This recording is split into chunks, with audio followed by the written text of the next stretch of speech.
A Semana Política. A Semana Política. André Pinotes Batista, Paula Santos, Paulo Edson Cunha. Debatem os principais temas da semana na perspectiva da região.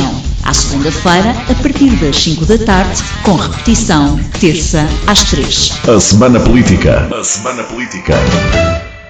Boa tarde, estamos reunidos para mais uma Semana Política com deputados eleitos pelo Círculo Eleitoral de Setúbal, Paulo Edson Cunha, eleito pelo PSD, e Paula Santos, eleita pelo PCP. Nesta edição não vamos contar com André Pinotes Batista, eleito pelo Partido Socialista, que não pode estar presente connosco hoje, estará certamente depois numa futura edição. Para o programa de hoje temos 4 temas em agenda. O Presidente da República promulgou 7 diplomas, alguns deles aprovados pela oposição e que representam implicações ou impactos no orçamento. O Partido Socialista mostra-se disponível para entendimentos à esquerda nas eleições autárquicas. Polémica sobre uma campanha da Direção-Geral da Saúde por causa da expressão pessoas que menstruam, em vez de mulheres que menstruam, e ainda o Governo admite rever a lei da igualdade salarial. Começamos pelo primeiro destes 4 temas e por Paulo Cunha. Paulo, o Presidente da República promulgou vários diplomas, alguns deles aprovados pela oposição na Assembleia da República, contra a vontade do Governo, como, por exemplo, a redução do IRS, a extinção das portagens nas antigas SCUTs, ou também o aumento do consumo de eletricidade à taxa reduzida do IVA. E o Presidente da República justificou esta promulgação com a inexistência de um impacto orçamental imediato. Ou seja, a ideia do Presidente da República é que todas estas medidas têm um impacto no Orçamento de Estado, mas apenas de 2025, e que com isso os partidos, designadamente os partidos que foram os responsáveis pela aprovação destas medidas, ficam mais comprometidos com a aprovação do Orçamento do Estado para o próximo ano. Paulo Edson Cunha, que leitura é que faz destas promulgações e também das palavras do Presidente da República? Então, eu começo naturalmente por cumprimentar o Francisco Rito e a Paula Santos, que hoje é apenas a minha interlocutora, e naturalmente também todo o auditório da Popular FM. Eu acho que o Presidente da República, neste momento, eu não tenho aqui grandes palavras para dizer, até porque a forma como estas promulgações foram apresentadas deixam-nos efetivamente com um sabor agridoce relativamente não só à justificação, mas também às aprovações. O que é que eu quero dizer com isto? Em primeiro lugar, se todo o cenário político já está baralhado por natureza, porque nós sabemos que o Parlamento neste momento está dividido da forma como está, a sua composição permite isso e permite toda esta criação de imbróglios em cada discussão.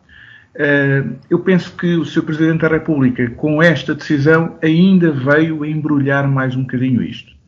É verdade que percebe-se a sua ideia, comprometer os partidos, eu iria dizer à esquerda do PSD, mas também não é bem assim, porque também compromete o Chega, daí que compromete aqueles partidos que, em princípio, terão um peso na votação para construir uma maioria, mas ao mesmo tempo pode criar, através desta decisão, pode estar a criar o imbróglio daquilo que será a peça que poderia ser a peça detonadora, quer da bomba atómica, que é de não conseguir, do orçamento não conseguir ser aprovado, quer aquilo que seria, no entendimento do Sr. Presidente, a peça que permitiria o orçamento ser aprovado com este suposto comprometimento. Não me parece que assim seja, não me parece que seja de uma forma impositiva, quer da maneira como os partidos o fizeram, os partidos de oposição o fizeram na altura, quer agora com esta promulgação, obrigar o Governo através de medidas, através de uma maioria negativa, como tenho aqui chamado e como muitas vezes têm sido chamados também noutros locais. Não me parece que seja a forma mais correta de conseguirmos chegar a um consenso, até porque limita logo à partida. À partida já há um orçamento previamente limitado, já temos ali quase 1.000 milhões de euros, 700 milhões, salvo erro, que estão limitados e que estão a limitar também outro tipo de opções políticas e outro tipo de opções financeiras e económicas que o Governo pudesse querer apresentar. Mas pronto, é o jogo que temos, vamos ver do que é que isto vai resultar e muito mais do que estarmos aqui a fazer futurologia, tenho alguma curiosidade em perceber o que é que nós vamos ver e o que é que nós vamos fazer em outubro e o que é que vamos discutir em outubro. Pode ser que o Sr. Presidente da República tenha acertado na mousse, tenha conseguido descobrir, se me permitem a expressão, a pólvora, e através desta engenharia, da forma como ele apresentou as coisas, pode ser que isto resulte, mas também pode ser que ele tenha descoberto a pólvora de as coisas não funcionarem definitivamente. Paula Santos, e no seu caso, como é que interpreta esta opção, esta decisão de Marcelo Rebelo de Sousa? Boa noite, cumprimento também todos, cumprimento quem nos está a ouvir. Relativamente a esta promulgação por parte do Presidente da República, do conjunto de diplomas aprovados na Assembleia da República, aquilo que eu gostaria de dizer é o seguinte, que independentemente da discussão em torno do Orçamento do Estado, eu depois já direi mais qualquer coisa sobre isto, a verdade é que o Presidente da República não tinha nenhuma razão para não promulgar um conjunto de diplomas que foram discutidos na Assembleia da República, que obteceu ao conjunto obteceu um processo legislativo que se desenvolveu no âmbito das próprias competências da Assembleia da República, portanto, estranho seria se não fossem promulgados este conjunto de diplomas. Eu, de qualquer das formas, ainda gostaria de fazer referência a dois aspectos em concreto, porque, em particular, o que foi aprovado relativamente ao IRS, embora fique aquém daquilo que seria possível aprovar num sentido de uma maior progressividade, no sentido de maior justiça fiscal, é um diploma que é de facto bastante diferente daquela proposta que tinha sido apresentada por parte do Governo, do PSD e do CDS, e de facto que beneficia mais os rendimentos baixos e intermédios, e não como a proposta do Governo, que beneficiava mais os rendimentos mais altos, agravando ainda mais as injustiças no plano fiscal. E relativamente às ex-scutes, a eliminação das portagens nas ex-scutes, a verdade é que também se perdeu uma oportunidade para o resgate das parcerias público-privadas. Portanto, na nossa opinião, poderia-se e deveria-se ter ido mais longe, inclusivamente no conteúdo das próprias iniciativas. Sobre a questão do Orçamento de Estado, gostaria de dizer o seguinte: está-se a discutir muito os aspectos, se é aprovado, não é aprovado, de forma, como é que é, mas a verdade é que não estão a ser discutidos os conteúdos. Quais é que vão ser os conteúdos? Quais é que vão ser as propostas, as perspectivas? É porque estes são de facto os aspectos que importam. Temos um conjunto de problemas no nosso país que se vão agravando dia após dia, e a verdade é que exigem soluções. E quais é que vão ser as opções por parte do Governo relativamente a esses problemas? E aqui é que está o busilis da questão, porque fazer a discussão do Orçamento do Estado ignorando o conteúdo e as opções políticas que estarão presentes não é discutir verdadeiramente aquelas que são as questões de fundo relativamente a esta matéria. E, portanto, acrescentar o seguinte, que não temos qualquer ilusão por parte das opções políticas deste Governo, do PSD e do CDS, aliás, está bem expresso no programa, bem expresso no conjunto de opções que foram adotadas nestes primeiros dias de Governo e, portanto, não será no Orçamento do Estado, aliás, não temos qualquer expectativa relativamente a esta proposta, e esta proposta não deverá trazer aquelas que são as questões necessárias, e isto é que importava discutir, as questões dos serviços públicos, as questões de carreiras, de profissões, de salários, de pensões. Aliás, há problemas que exigem soluções fora e dentro do Orçamento de Estado. E, portanto, estes são os aspectos que dizem respeito ao dia-a-dia da vida das pessoas e que as pessoas procuram, os trabalhadores, os reformados, o povo procuram soluções, e estas é que são as questões que nós consideramos, de facto, são centrais no momento em que vivemos no nosso país.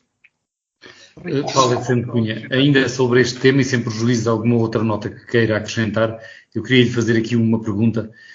Marcelo Rebelo de Sousa está a promulgar leis que, segundo o Governo, são de uma oposição que tenta governar a partir da Assembleia da República.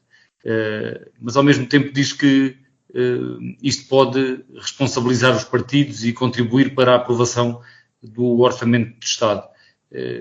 Acha que o Presidente da República aqui está a favor da estratégia do governo de Luís Montenegro ou contra?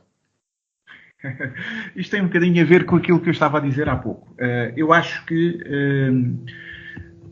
Marcelo Rebelo de Sousa sempre foi conhecido por ser uma pessoa, também eu vou usar aqui esta expressão muito entre aspas, mas só para ter aquele conhecimento que as pessoas têm da personalidade dele, um bocadinho maquiavélica. E ele próprio, quando faz este anúncio, fala um bocadinho desta forma. Podemos classificar da maneira que quisermos, desde maquiavélica, brilhante, aquilo que quisermos. No entanto, a grande verdade é que é com um pensamento um bocado intrincado em si, portanto, e enrolado, não se consegue perceber, dá uma no cravo e uma na ferradura. Portanto, não se consegue ter uma noção muito efetiva se está a apoiar ou se está contra. A verdade é que está a promulgar leis que decorrem vêm dos partidos da oposição, projetos de leis que vêm de partidos da oposição. Portanto, eu penso que numa primeira leitura teremos de dizer que está a favorecer a oposição. Não diria que está a favorecer claramente, porque ele tem esse cuidado, daí eu ter usado a expressão maquiavélica no sentido de ter esse cuidado de dizer que, em primeiro lugar, é para tentar promover um acordo para o próximo ano, para facilitar, digamos que será um elemento facilitador. Num primeiro momento parece que é um elemento que não é facilitador, mas segundo a sua teoria e a sua forma de apresentar as coisas é facilitador. Por um lado é facilitador. Por outro lado, diz que é apenas para vigorar no próximo Orçamento de Estado. Eu não me parece, em primeiro lugar, não me parece que seja nada facilitador, bem pelo contrário, conforme disse há pouco, limita muito à partida quando o orçamento já está, quando nós vamos para uma discussão do orçamento e já estamos limitados com o valor com que nós estamos e com leis que o Governo não as queria apresentar desta forma, não me parece que seja facilitador. Por outro lado, eu tinha pedido, também iria pedir para intervir relativamente àquilo que a Paula Santos está a dizer, porque eu gostava de tentar recordar aqui duas coisas. Este Governo, já este ano, não está a governar com o seu Orçamento de Estado. É tudo muito sui generis.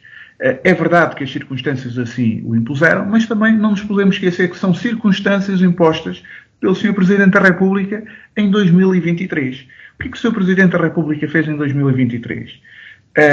Demitiu o governo anterior, dissolveu a Assembleia da República, dissolveu a Assembleia da República e impôs a aprovação do Orçamento de Estado. Portanto, impôs um Orçamento de Estado aprovado não por este governo.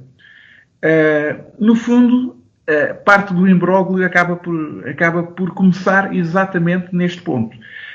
Outro ponto, quando a Paula Santos diz que nós não estamos a discutir as políticas, este governo ainda não teve a oportunidade de discutir políticas. Vamos ser justos e vamos ser sinceros, porque, por um lado, o governo está a governar com um orçamento que não é o seu orçamento. Por outro lado, tem apresentado um conjunto de medidas que seriam as medidas que seriam apresentadas quer no orçamento para 2024, se o Governo tivesse tido esta possibilidade, se a AD tivesse tido esta possibilidade, quer no orçamento de 2025, quando para 2025 já está absolutamente limitado com um conjunto de medidas, um conjunto significativo de valores. Daí eu estar a dizer que não é completamente justo estarmos a julgar o Governo desta forma. Por outro lado, também, não podemos ignorar que este Governo tem, em poucos dias, em poucos meses, tem lançado mão de um conjunto de medidas e daquelas que pode lançar mão, que vão muito ao encontro daquilo que a Paula Santos acabou de referir. Aliás, eu não queria ser mauzinho para o Partido Comunista, voltar a dizer o velho jargão, dizendo que se o Estado do país está como está, o Partido Comunista tem muita responsabilidade, porque a geringonça não foi feita com o PSD, foi feita com o PCP, e o Estado do país, essencialmente, vem do tempo, para não falarmos do tempo do Sócrates, e mesmo no tempo do Sócrates, bem sabemos o comportamento que o PCP teve. Mas o Estado do país vem do Partido Socialista e vem do Partido Socialista com o beneplácito do Partido Comunista. Portanto, não é justo, de todo não é justo, e nem sequer é muito compreensível que nós, neste momento, estejamos a atacar um governo ou algum tipo de políticas de um governo do qual não tem grande responsabilidade. E, por outro lado, dizer que não estamos ainda a discutir políticas em termos de substância, quando, em primeiro lugar, ainda nem sequer é o tempo, mas, mesmo que fosse o tempo, este governo tem apresentado um conjunto infindável de medidas. E deixe-me só dizer uma coisinha para terminar, relativamente ao Orçamento de Estado que está em vigor. Nós não nos podemos esquecer, eu já disse isto aqui várias vezes, mas hoje temos um bocadinho mais de tempo e consigo explanar melhor esta ideia. Nós já dissemos aqui muitas vezes que este governo, o próprio Partido Socialista, foi, aqui é que permita uma expressão, matreiro. E foi matreiro porque não iria apresentar um conjunto de medidas, porque houve um conjunto de medidas que foram reprovadas pelo próprio Partido Socialista durante o ano de 2023. E quando se apercebeu que iria haver eleições, pôs essas medidas, muitas delas apresentadas pelo PSD, mas também por outros partidos, pôs essas medidas no Orçamento de Estado e pôs essas medidas no seu programa eleitoral. E é aquilo que eu tenho dito inúmeras vezes ao André Pinotes Batista, ele com certeza irá ouvir o programa, ele com certeza irá repostar num próximo programa, mas é o que eu tenho dito isto várias vezes. Não é absolutamente sério dizermos que o Partido Socialista, algumas destas medidas são do Partido Socialista porque estavam no seu programa eleitoral. Porque a grande verdade é que com esta composição, com estes... É verdade que a direção é nova, mas as pessoas são as mesmas, que lá estão. Só o Presidente praticamente é que mudou. E o atual Presidente do Partido Socialista era Ministro e tinha as suas competências. Não era já na parte final, mas esteve durante grande parte do Governo. Portanto, estas medidas, a grande verdade é que estas medidas eram muitas delas eleitoralistas, mas não eram medidas que tinham o cunho, o nascimento político, a paternidade política ou a maternidade política destas medidas, nem todas eram do Partido Socialista, como nós bem sabemos. E obrigado aqui por permitir esta longa explanação. Sim, e falou do orçamento que está em curso, também tinha uma questão para colocar sobre este orçamento. Paula Santos, imagino que queira dar alguma réplica a algumas das afirmações que o Paulo Edson Cunha fez, designadamente quanto à alegada responsabilidade do PCP no estado do país. Bom, utilizar esse tipo de argumentação só revela, de facto, a falta de, permitam-me aqui repetir a expressão, mas a falta de argumentação perante o conjunto de questões que aqui coloquei. Então, vou voltar aos tempos para explicar que quem esteve no governo foi o Partido Socialista. Houve, de facto, medidas concretas que foram aprovadas pela intervenção do PCP, todos bem sabemos quais, e o que é que significou na vida das pessoas, para além de se ter reposto um conjunto de direitos e os cortes dos salários e das pensões que tinham sido impostos pelo governo do PSD e do CDS no período da Troika. E o que é que isso significou no empobrecimento da vida das pessoas? É preciso recordar tudo isto, não é? E é preciso também ter em conta que da parte do Partido Comunista Português e a sua intervenção, sempre avançámos com propostas, com soluções, seja no que diz respeito aos salários e às pensões, seja no que diz respeito às questões dos serviços públicos, a saúde, a educação, a habitação, seja nas questões do investimento, da produção nacional, que não avançaram porque não houve vontade política para isso, porque nunca faltaram essas propostas. E aquilo que nós não acompanhamos, votámos sempre contra, ou aquilo que para nós, discordávamos, votámos sempre contra. E, portanto, continuar com essa retórica só revela, de facto, a falta de argumentação perante um conjunto de problemas concretos que aí estão. E eu recordo que houve vários momentos na Assembleia da República em que o Partido Socialista não dispunha de maioria absoluta e houve várias matérias que não avançaram porque o PSD à última da hora roeu a corda. A contabilização do tempo de serviço dos professores é um bom exemplo disso, que numa noite tinha votado favoravelmente e no dia a seguir de manhã votou contra. E, portanto, creio que isto revela bem, é demonstrativo e estamos conversados relativamente a esta matéria. Vir aqui com justificações, subterfúgios, pretextos para justificar aquilo que não faz e que não devia fazer, que devia fazer, aliás, aquilo que o governo do PSD e do CDS não está a fazer e devia de fazer. A verdade é que estes dias há um conjunto de matérias que podiam já ter avançado, podia o governo já ter assumido claramente o que é que pretende fazer. Nós temos discutido aqui várias vezes as questões da saúde e quando os problemas estão com a dimensão que estão, o governo persiste em recusar discutir a matéria dos salários e das carreiras com os profissionais de saúde. Esta é uma realidade. Deixe-me pegar nessa deixa da saúde para colar ao que o Paulo Edson Cunha dizia há pouco, que estávamos a falar do Orçamento de Estado em vigor, que foi aprovado ainda quando havia uma maioria socialista na Assembleia da República.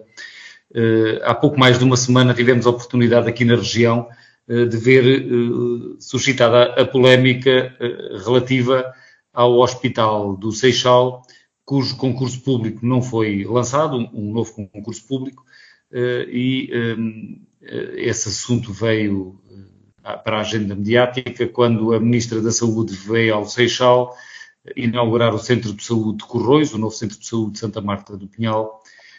Eu gostava de pegar nesse assunto, embora ele não estivesse na nossa agenda para hoje, não só porque temos tempo e estamos a falar do Orçamento de Estado em vigor, mas também porque temos aqui dois políticos com ligações ao Seixal, já ambos foram autarcas no Conselho do Seixal, tanto o Paulo Edson Cunha como a Paula Santos, e quando a Ministra da Saúde veio ao Seixal inaugurar o Centro de Saúde, foi suscitada a questão de, afinal, não ter sido lançado o concurso público para o arranque da construção do Hospital do Seixal, quando essa verba já estava no Orçamento de Estado para este ano, e depois assistimos a uma troca de acusações.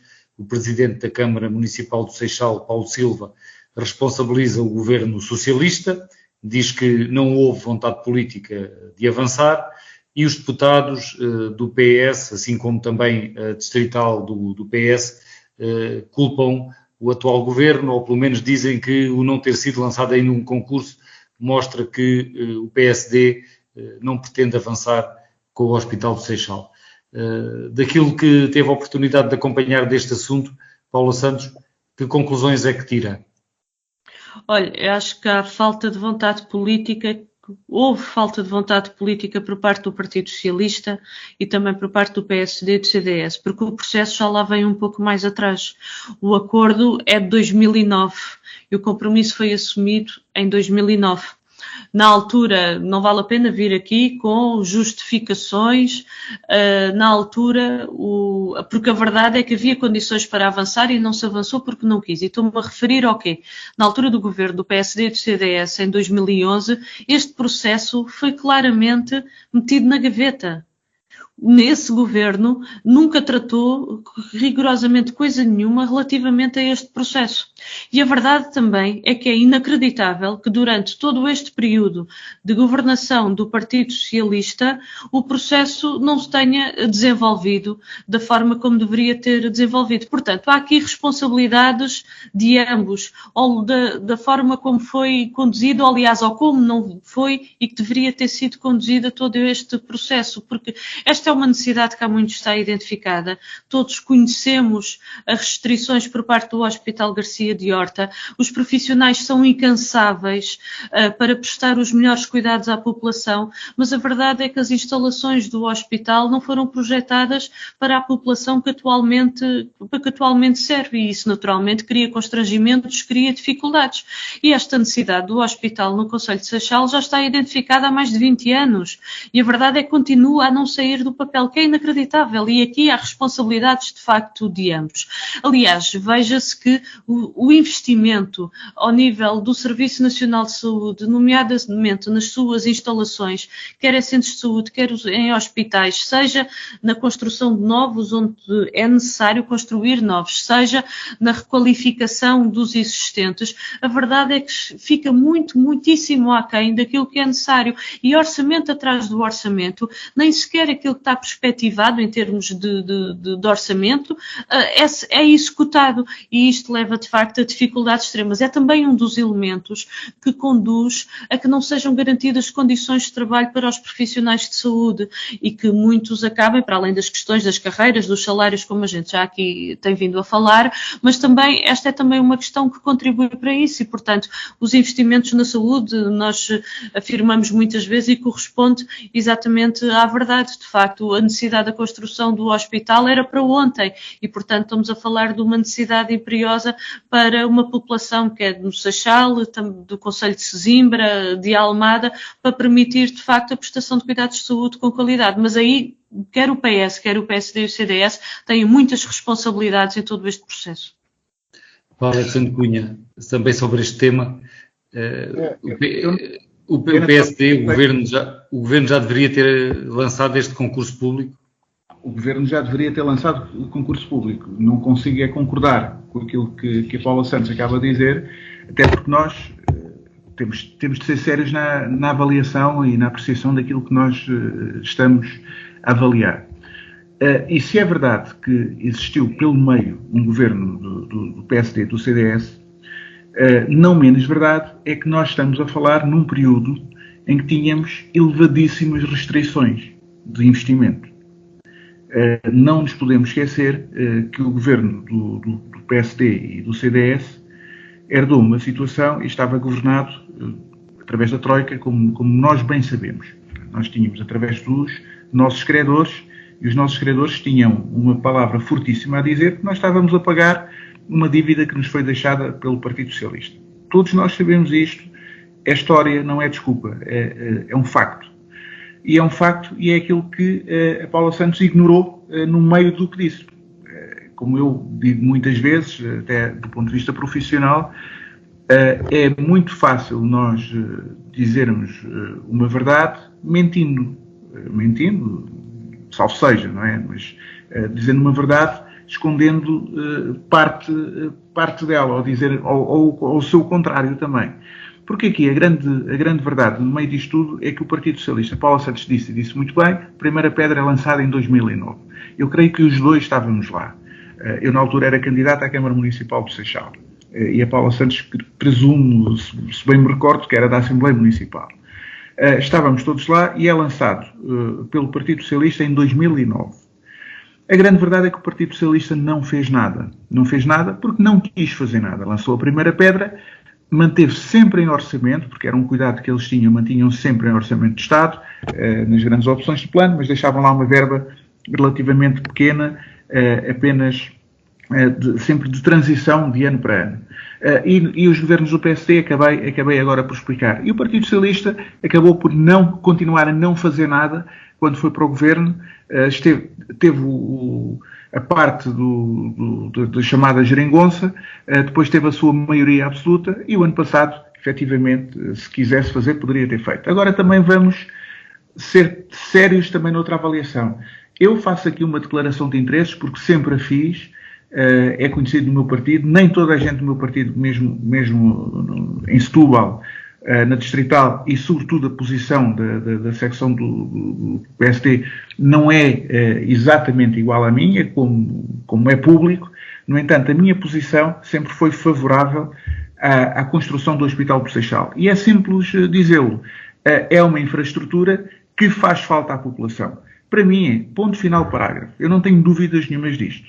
Agora, também não tenho dúvidas de uma coisa. Uma realidade era em 2009 e a realidade do Sistema Nacional de Saúde em 2009 era uma. A realidade do Sistema Nacional de Saúde agora é herdada, mas eu agora nem sequer vou por uma questão política, dizer que vem da parte do PS ou que não vem do PS. Neste momento, para este fim, nem sequer estou a discutir aqui a questão de responsabilidade política. De quem é que é a responsabilidade? A verdade é que a realidade, aos dias de hoje, em termos daquilo que são o preenchimento dos quadros clínicos, dos quadros médicos, através de médicos e de outro pessoal hospitalar, é uma realidade completamente diferente. E a verdade é que os governos, a administração central, não está a dar vazão, ainda não está a conseguir sequer assegurar aqueles hospitais que tem. Portanto, também não estou a ver como é que iria conseguir assegurar os novos. E isto é uma discussão que também tem de ser tida, porque esta discussão tem de ser séria. Todos nós temos que ser sérios nesta abordagem, como em todas as abordagens, mas esta é uma abordagem essencial para mim. E há outro argumento que eu também uso sempre em defesa do Hospital do Seixal. Então, não se construía mais hospital nenhum do país, se fôssemos com este argumento de que não existe pessoal médico, por exemplo, se for esse o argumento para não se construir, então não se construía mais nenhum hospital do país. E nós vemos como é que no Algarve, por exemplo, a pressão que está a ser feita, e bem, estão a lutar para o interesse da sua população e para uma necessidade que a sua população também tem, e que é premente, que é urgente. Daí que eu digo, o Hospital do Seixal, que é um hospital, para já será sempre um hospital de apoio, era isso que estava previsto. Mas é um hospital que serve uma população enorme. Eu acho que as pessoas no resto do país não têm a noção da população, e eu vejo isso muitas vezes discutindo com colegas meus de outras áreas, quer profissionais, quer mesmo políticas. As pessoas não têm a noção do número de população que abrange aqui esta parte da população e do estado em que está o Hospital Garcia de Horta.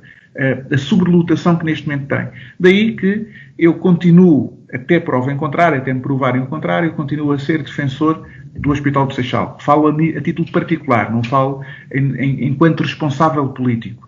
Falo a título pessoal.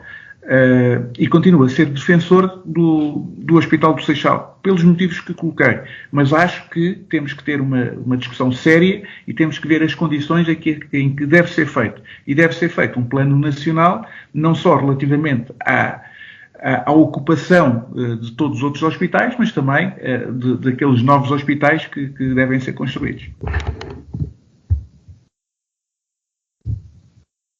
E concluímos então este tema, passamos a um segundo tema no programa de hoje. Sim. Permite-me Claro, só sim, muito Paula. brevemente, porque há aqui vários aspectos. Para já não houve aqui da minha parte qualquer mentira. O que houve foi da parte do PSD e do CDS, também do PSD, mas agora do PS, peço desculpa, mas agora do PSD e do CDS, falta de vontade para dar concretização a este investimento, e não estou só a falar de agora, estou também a falar do passado, porque eu já estava à espera que viesse aqui uma vitimização, mas para construir o hospital no Seixal, entre outros investimentos que são estruturantes para o país, não era possível. Mas anunciar que a privatização da ANA tinha sido pelo valor de 3 mil milhões de euros e depois vendida por 1.127 milhões de euros, já não houve problema, porque aqui o que está da parte do governo são de facto opções políticas, e a gente quando se coloca estas questões, são questões de opções políticas. Não vale a pena vir com subterfúgios, porque conhecemos bem o que é que foi aquele período. Foi um período de empobrecimento para os trabalhadores, para os reformados, de ataque aos serviços públicos, mas houve quem ganhasse, e ganhasse muito com a realidade que estava a ser vivida no nosso país, em particular os grupos económicos. A privatização de uma série de empresas foi desastroso, como se está a ver. Veja-se o exemplo dos CTTs e o que é que significou na degradação do serviço postal. Portanto, esse argumento não colhe e o que revela é de facto essa falta de vontade política, como também não houve, e aqui é que se diga, nós sempre o dissemos, da parte do Partido Socialista, porque durante todos os anos, o processo, durante estes anos em que esteve no governo, o processo poderia ter avançado e não avançou de facto como seria necessário. Eu não podia deixar de fazer estas referências. E já agora sobre a falta de profissionais, sabe como é que resolve esse problema? É discutir com as organizações representativas dos trabalhadores as suas carreiras, os seus salários, as suas condições de trabalho. Não é aumentar o pagamento do trabalho extraordinário. Não é pôr os trabalhadores a trabalhar mais e levá-los à exaustão para além daquilo, porque aquilo que está a ser proposto é para além do limite das horas extraordinárias que estão previstas na lei. Não é isso que resolve. Isso só vai levar a que mais profissionais, muito certamente, poderão sair do Serviço Nacional de Saúde. Aquilo que é preciso é valorizar o seu salário para os fixar no Serviço Nacional de Saúde. E não é por acaso que uma das linhas de ataque ao Serviço Nacional de Saúde é exatamente o ataque aos direitos, às carreiras e aos salários dos trabalhadores da área da saúde, porque todos bem sabemos que, de facto, só há prestação de cuidados de saúde se tivermos os médicos, os enfermeiros, os técnicos, todos os profissionais que são necessários no Serviço Nacional de Saúde. E por isso é que há esta linha de ataque e não se resolve estes problemas. Bom, então agora sim, sem prejuízo do Paulo Cunha, depois ainda dizer mais alguma coisa na ronda sobre o próximo tema, se assim entender. Como dizia há pouco, o segundo tema que tínhamos para hoje é relativo às eleições autárquicas do próximo ano. O Partido Socialista, pela voz do seu secretário-geral, Pedro Nuno Santos, nota ter disponibilidade do PS para conversar com todas as forças políticas à esquerda e avaliar eventuais coligações autárquicas. Diz que disponibilidade existe, mas será tratada caso a caso, diz o líder do PS. Eu começava por Paula Santos, uma vez que o que está aqui em causa são os partidos de esquerda, e isto vem também já um pouco na senda do desafio que o LIVRE tenha lançado para haver uma convergência de esquerda com vista às próximas autárquicas, que foi recusada pelo secretário-geral do PCP, Paulo Raimundo. Diz que o PCP tem o seu projeto próprio e que não faz sentido, e agora o Partido Socialista, que não tinha assumido ainda esta disponibilidade de forma tão clara, diz que pelo menos caso a caso, e vê-se claramente que há aqui um olhar sobretudo para a Câmara Municipal de Lisboa. Paula Santos, continua a não fazer sentido para o PCP entendimentos com o PS, ou em Lisboa, por exemplo, poderia haver uma exceção?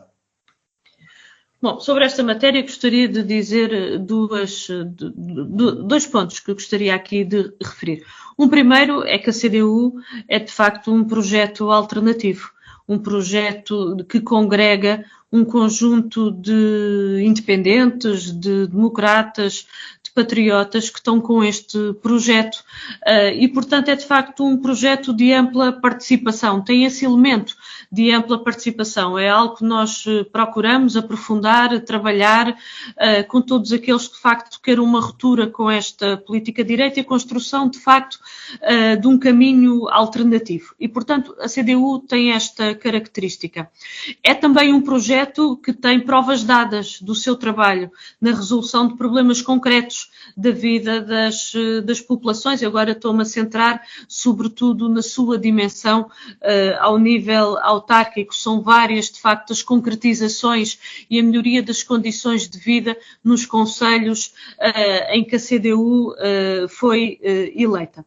O segundo ponto que eu gostaria de destacar é o seguinte: ao longo de todos estes anos temos-nos confrontado com uma intervenção por parte do Partido Socialista, nomeadamente nas autarquias, que não vão, ou seja, que opções com as quais não podemos acompanhar, nomeadamente opções de desvalorização, de degradação de serviços públicos, opções de desrespeito dos trabalhadores das autarquias. Veja-se este processo de transferência de encargos para as autarquias que coloca em causa, de facto, a universalidade de direitos que estão consagrados na nossa Constituição, sem acautelar os meios necessários para a execução dessas mesmas competências que são transferidas. Aliás, é paradigmático a situação na área da educação, em que há vários municípios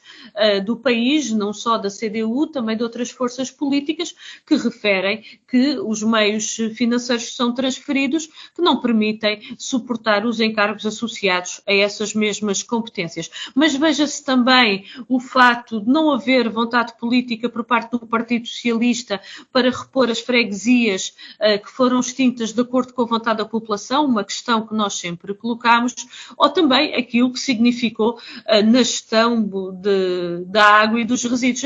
A CDU tem, por exemplo, eu coloquei estes exemplos concretos para se evidenciar que há aqui um conjunto de aspectos, de facto, que as opções são bem diferentes, porque a CDU é um projeto que valoriza os trabalhadores, os seus direitos, que procura sempre ir mais longe no reforço desses mesmos direitos, na defesa dos serviços públicos, privilegiando a capacidade por parte das autarquias na sua realização com os seus trabalhadores, a defesa das freguesias, a defesa da gestão pública da água e dos resíduos, também nas políticas de urbanismo. São, de facto, aqui um conjunto de exemplos concretos que demonstram, de facto, opções diferentes. E por isso é que nós afirmamos que a alternativa, que o caminho para, de facto, a melhoria da qualidade de vida das populações, para que possamos avançar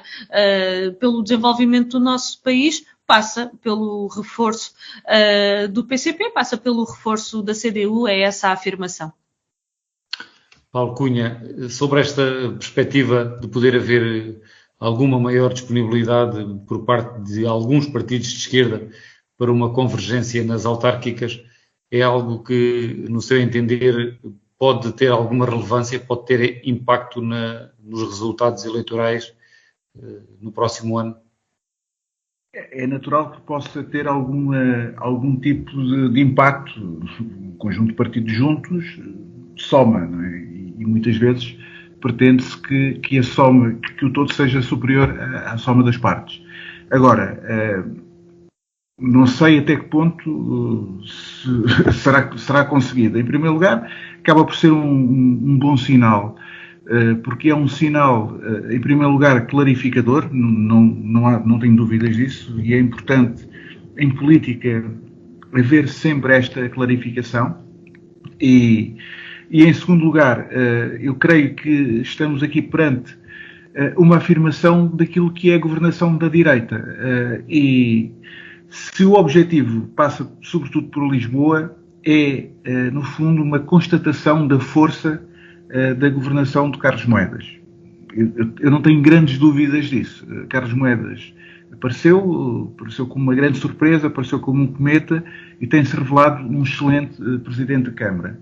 E eu não tenho acesso a sondagens, também não as vi ainda, se calhar até já saíram na comunicação social, mas confesso que não as vi, mas não tenho grandes problemas em afirmar que com certeza estará bem, ou pelo menos deveria estar muito bem nas sondagens, porque de facto torna-se um político muito popular e com a obra que tem feito e com aquela que fará até ao final do mandato, não tenho dúvidas que tem tudo para ser reeleito, e é natural que a esquerda se una.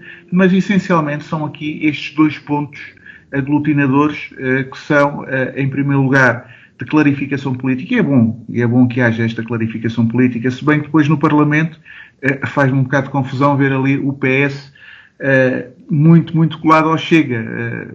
Portanto, o PS passa a vida a acusar o PSD de querer fazer uma aliança com o Chega, quando sempre que pode o PS faz. Eu até diria que o PS trai os seus parceiros de esquerda várias vezes. Eu nem sei como é que os parceiros de esquerda se sentem com isso, mas isso é um problema deles, isso é um problema da outra casa, não é da minha. Já na nossa casa às vezes vemos o que vemos, nem sempre gostamos, quanto mais quando é na casa dos outros. Agora faz-me um bocado de confusão isto. E esta clarificação acaba por ser boa. Veremos o que é que vai acontecer à direita também, porque é natural que haja este tipo de entendimentos, sobretudo com a Iniciativa Liberal e com o CDS, por parte do PSD, e eu diria que a política portuguesa caminha muito neste sentido, num sentido de clarificação daquilo que são as opções políticas de direita e aquilo que são as opções políticas de esquerda. Diga-se que, de uma forma que eu entendo que finalmente justa por parte da população, a esquerda começa a ser reduzida ao seu verdadeiro papel e ao seu verdadeiro tamanho. Sem prejuízo de Paula Santos ainda querer dizer mais alguma coisa, alguma nota final, avançamos para o final do programa. Se não houver essa necessidade, não temos tempo já para os outros dois temas que tínhamos em agenda, a polémica sobre a campanha da Direção-Geral de Saúde por causa da expressão pessoas que menstruam em vez de mulheres que menstruam, e também o Governo admitir rever a lei da igualdade salarial. Restam-nos aqui pouquíssimos minutos, não temos tempo para nenhum destes temas. O programa repete amanhã e fica disponível também em podcast, e voltamos então num próximo programa, eventualmente já depois de setembro, uma vez que em agosto metem-se as férias e voltaremos a encontrar-nos depois no início de setembro. Umas boas férias para todos e um bom resto de semana também. A Semana Política. A Semana Política. André Pinotes Batista, Paula Santos, Paulo Edson Cunha.